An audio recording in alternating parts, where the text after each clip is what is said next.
Hello and welcome. It's another edition of Kickoff with Jay, and as you know, it we do football the way you love it, and as we promised. And as you always know, I don't do this alone. I do it with some amazing football fans and analysts. Um, I have somebody making his debut. Nnamdi, welcome to the show. Thank you. So, how do you feel talking football and everything right here with Kickoff with Jay? Well, I feel good because football is one of my passion, and I love to talk about some different clubs, and I feel okay. Okay, and the other person is the usual face on the show. Demola, welcome to the show.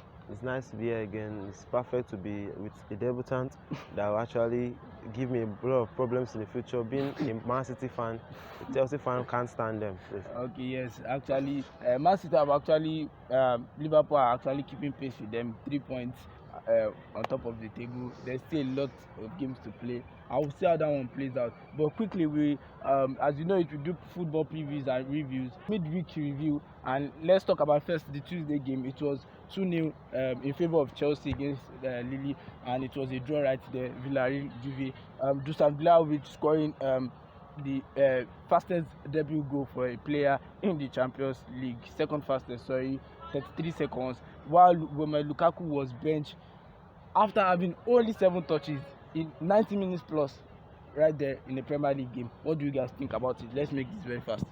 Let the Man City fan start. Well, I think Thomas Tuchel benching Romelu Lukaku is a very good option and a very good analyst, because he has played Lille most of the time. He was the boss of PSG, so he knows how they kind of play, and he knows that Lille would not allow you to hold the ball for more than 30 seconds or so. So you need players that are very sharp and very agile for the match, and not very sluggish and waiting for the ball to come to them. Okay, wrap it up.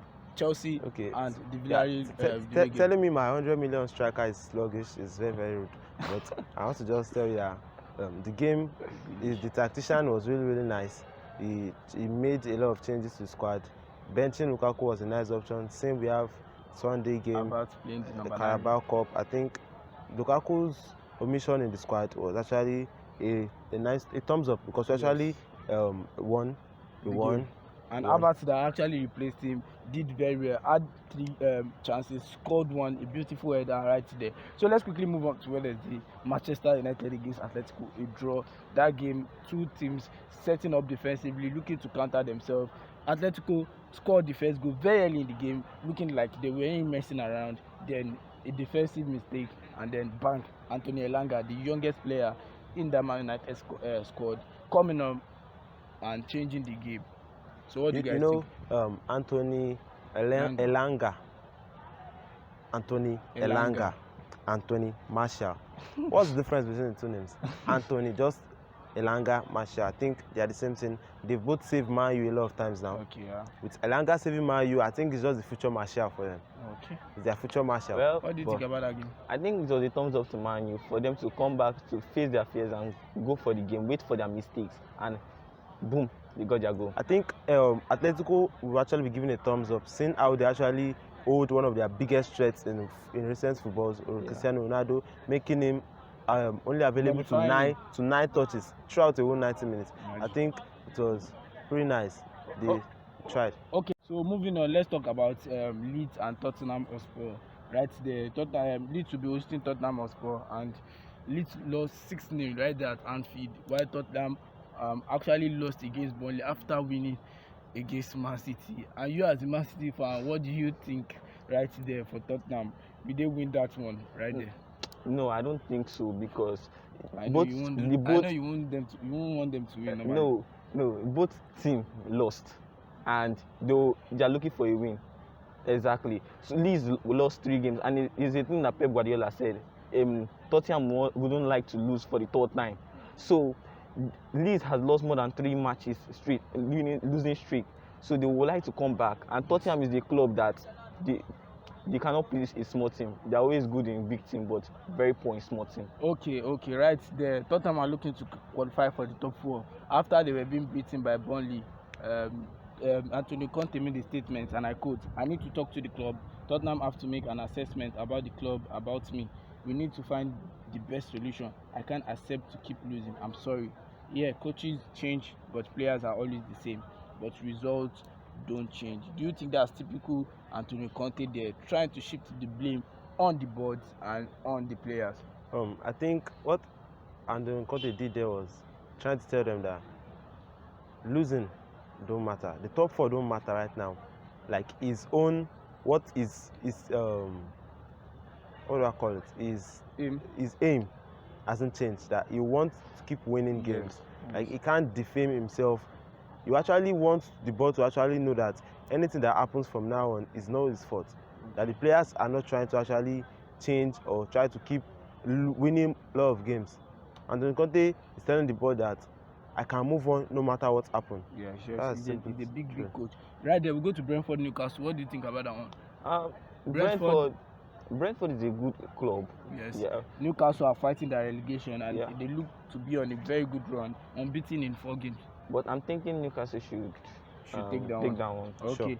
Brighton over Aston Villa. Aston Villa lost their last game against I don't remember their opponent, but do you see them bouncing back away at the Annex Stadium? Any Aston Villa game is always a big threat. There are always surprises in the game. Energy. But with Coutinho in that squad, Gerrard, I think Aston Villa should take that one. Okay, but Brighton are a good side when we talk about possession football and how the kind of football they play right there. I'm taking Brighton for that because Brighton has the capacity to take down Aston Villa, no matter how they have Philippe Coutinho. Brighton play very well against bottom teams. Yes, they actually beating a lot of bottom teams. They don't actually go for relegation battles. They are usually above the relegation battle. Exactly. I'm still picking Aston Villa for that. Okay, let's quickly move on. Crystal Palace Burnley. What do you guys think about that one? Crystal Palace won 4-0 against Watford right there. Conor Gallagher with an assist and a goal right there too. Then Burnley won against Tottenham. They should be on the high side. They should be feeling themselves right there. They should be on that high form. So what do you think? I'm giving that credit to Crystal Palace because they have better players than Burnley. Okay, after the 1-1 draw against Aston Villa, Manchester United welcome relegation-threatened Watford side. What do you think for this Manchester United Watford?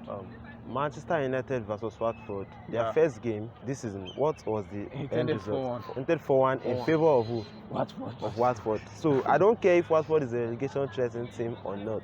But I pick Watford. I tip them for the win. Okay, let's go into this typically. They've got Emmanuel Dennis, King, and Malaksa on the right.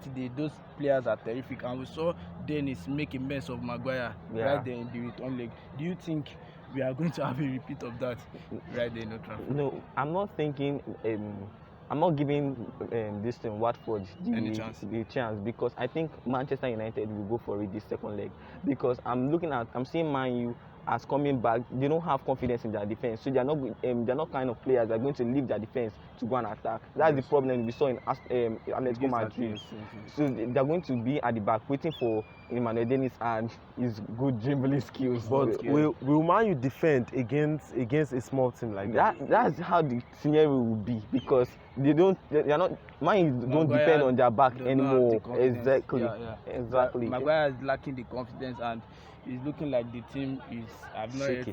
Yes. There's no balance yet. So let's quickly, before I move on, Everton, Manchester City. Everton, Frank Lampard led side, lost their last game. Manchester City, wounded by that last minute goal by Tottenham.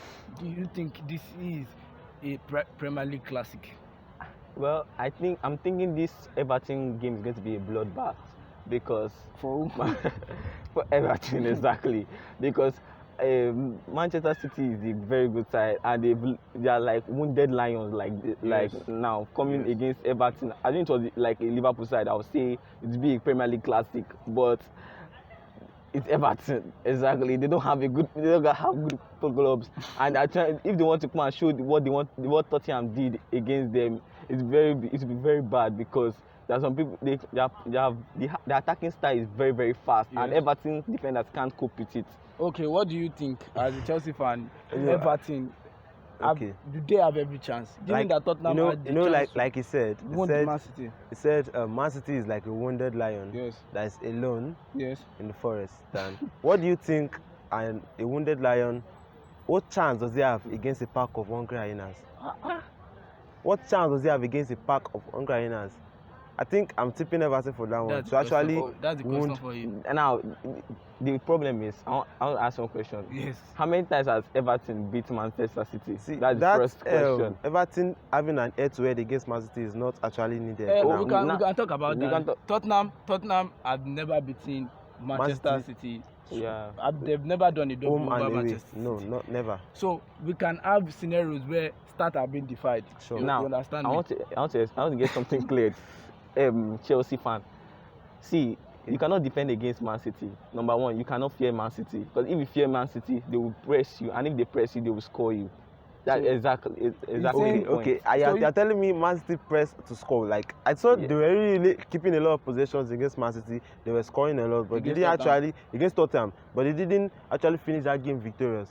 Yeah. They were wounded by their own pride. Yeah, that's exactly what happened there. It was the lack of defense, because everybody wants to go and attack and score.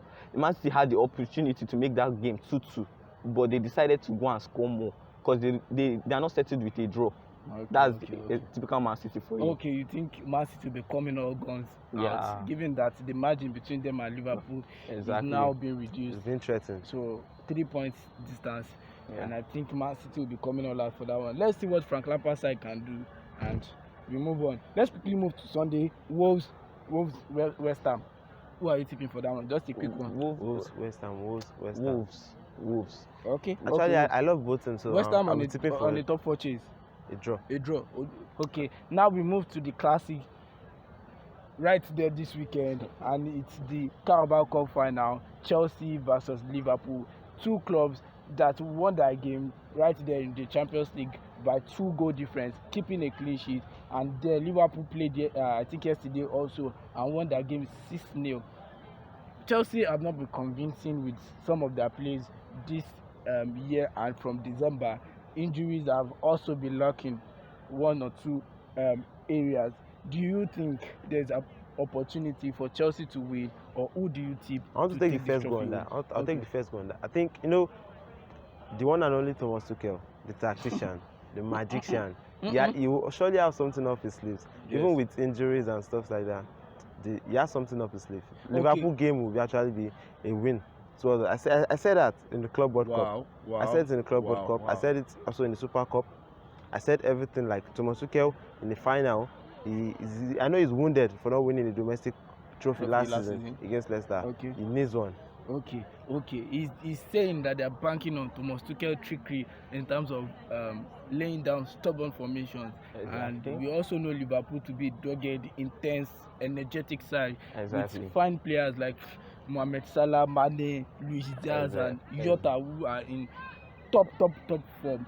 Do you think Chelsea have any chance in that game at all? I don't think Right Chelsea. there in Wembley. I don't think Chelsea have a chance in that Wembley, because I know Liverpool will come as a defensive club to counter-attack Chelsea, and there's no defender that has the speed to chase up Mo Salah or Sandro Mane or Luis Diaz.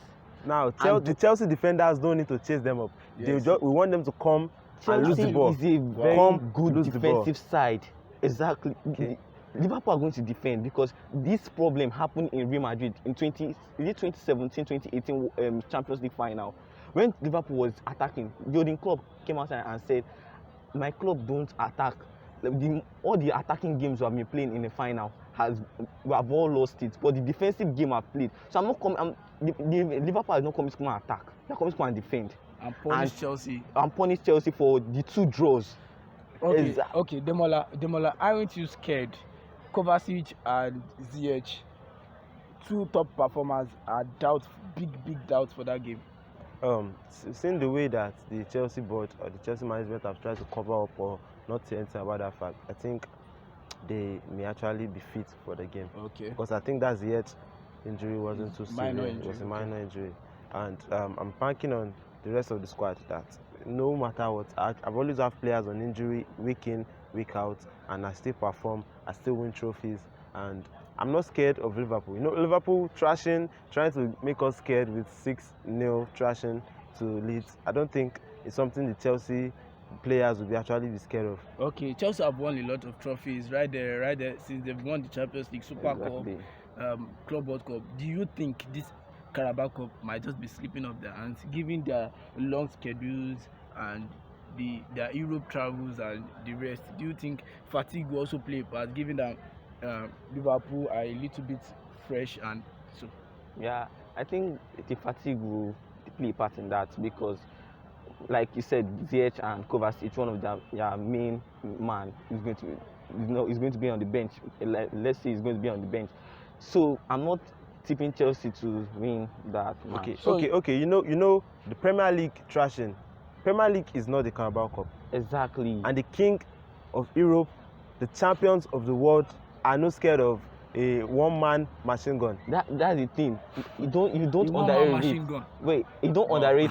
Wait, you don't underrate underdog. That's one problem, and that was the problem in Champions League final. I think the underdog here is Chelsea. Okay, yes, Who do you I get think is that. the underdog? Chelsea surely, because we may be winning trophies a lot. No, but I don't you know, think Chelsea we is the underdog. It's Oh. Liverpool that is the underdog. Well, because of our trophy catalog, right? yeah, No, yeah. You can't actually call us the underdog because of that. But Okay, your full time analysis. scoreline. Okay, I think most people will be tipping for a full-time draw than penalties, but no. I'm actually going to be winning that game like full-time. I'm winning by full-time. Scoreline. Let's say 2-0.